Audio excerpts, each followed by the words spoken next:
10 seconds.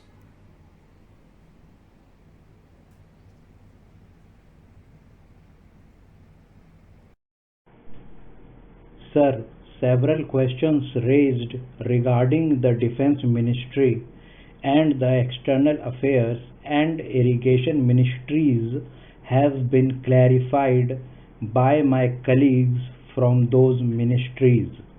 My task, therefore, has been simplified to that extent. Before I go to the questions, financial and economic, raised by several honorable members, I should like to clarify one or two points which are more administrative than economic or financial.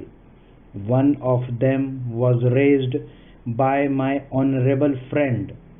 He raised the question about the recruitment by the Assistant Superintendent's Departmental Competitive Examination and particularly about the examination held in 2010. He said that about rupees 6 crores were spent for the 2010 examination, and later it was declared that no vacancies were available. He therefore suggested that a definite procedure should be there and the examination should be held according to the vacancies declared in advance, and all persons who have qualified in that examination should be eligible for promotion or for appointment. Sir, I do not know whether the honorable member knows how these vacancies are filled. He probably refers to the section officer's grade in the Central Secretariat Service.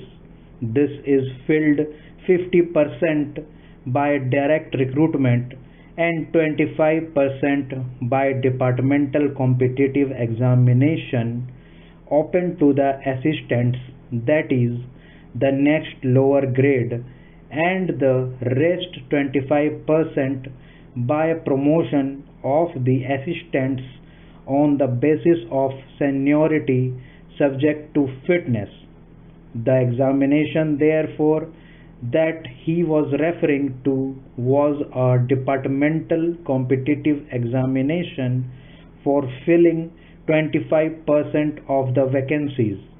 It takes about 1 year for the Union Public Service Commission to declare the results of the examination from the time they take up the question of the examination. It is not therefore possible to declare the number of vacancies to be filled in from the very beginning. To declare them just when the results are out is more realistic, and that is what is done. Sir, if the examination is treated as qualifying examination, the number of persons who will thus become eligible for appointment will be quite unrelated to the number of vacancies to be filled in, and then the very situation which the honorable member wishes to avoid would arise. It would not then be possible to hold any of the examinations at regular intervals, and promotions against this quota would become very fitful. The honorable member also suggested that the rules for recruitment and promotion, etc., should be uniform for all ministries, whether participating in the Central Secretariat Service scheme or not. It must be, and this is so, except for the Ministry of External Affairs and the Railways. These have different rules, but these rules are very much similar and there is not much difference. But because these persons are recruited for different purposes and by different agencies, they are separate. Therefore, this purpose in saying out that there should be uniformity is almost carried out. The only difference is that the Ministry of Home Affairs does not control the services in these two ministries. Then, sir, questions were raised about backward areas and the backward states, and also about the city of Kolkata.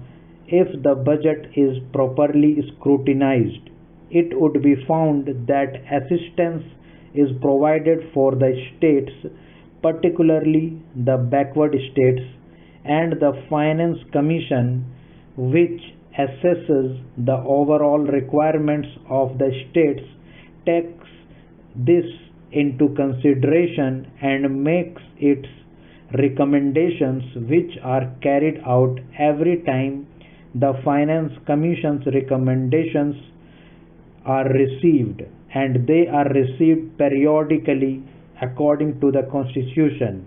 Sir, I would like to give the total amount paid to the states on this account. The main objective of planning is to create conditions in which living standards are raised in a sufficiently reasonable level and all citizens are given full and equal opportunity for growth and service. The plans seek to provide a balanced emphasis on increase in production and employment. The development plans are thus accepted as the means for ensuring equitable development in the field of social services.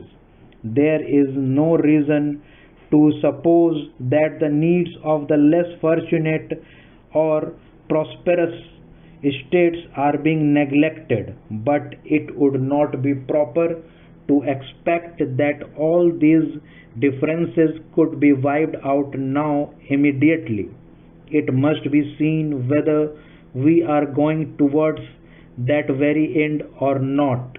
We are deliberately going towards that end, and we hope and trust that in course of time these inequalities would be wiped out, if not completely wiped out, at any rate they would be lessened. My honorable friend complained about inadequate provision included in the plan for meeting the growing requirements of the city of Calcutta, where even the basic services like water supply, sewage disposal, and drainage were not augmented, and that the central government was not enthusiastic about solving these difficulties.